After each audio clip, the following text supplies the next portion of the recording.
আলু উৎপাদনের শীর্ষ জেলা জয়পুরহাট। তবে রোপণের সময় ব্যবসায়ীদের সিন্ডিকেটে বীজ সার চড়া দামে কিনতে হয় চাষিদের।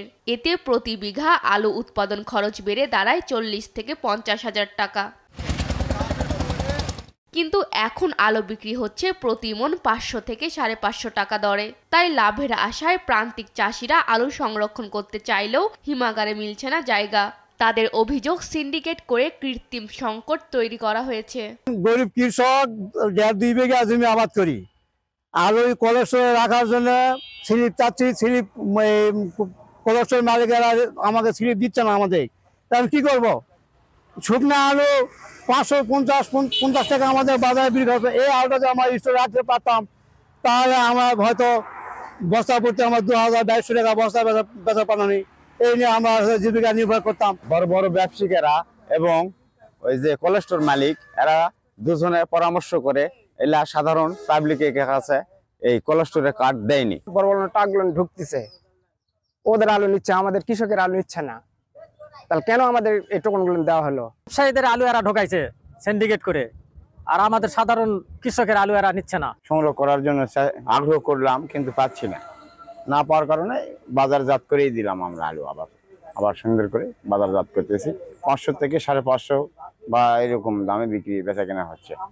সিন্ডিকেটের অভিযোগ অস্বীকার করে ব্যবসায়ীদের পক্ষে সাফাই গাইছেন হিমাগার কর্মকর্তারা। কৃষকদেরও দরকার, আবার যারা বড় কৃষক আছে বা একটু যারা কিনা রাখে 200-300 বস্তা তাদেরকেও দরকার।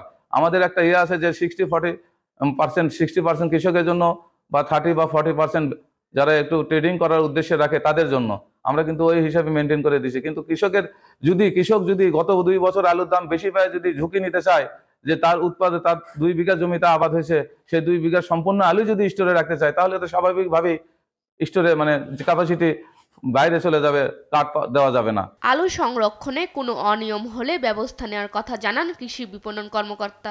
আলু সংরক্ষণের ক্ষেত্রে একটা মার্জিন জেলা প্রশাসন থেকে নির্ধারণ করা হয়েছে যে 50% আলু কৃষক সংরক্ষণ করতে পারবে, বাকি 50% আলু বিভিন্ন ব্যবসায়ী সংরক্ষণের সুযোগ রয়েছে।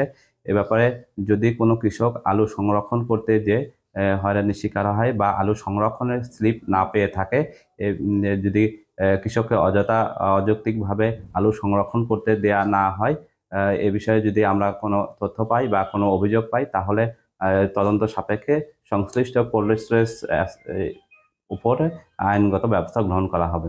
চলতি বছর 43,470 হেক্টর জমিতে আলুর চাষ হয়েছে। উৎপাদন লক্ষ্যমাত্রা ধরা হয় 10,500,000 মেট্রিক টন, আর হিমাগারে সংরক্ষণ করা হয় প্রায় 2 lakh metric ton. News desk, Desh TV.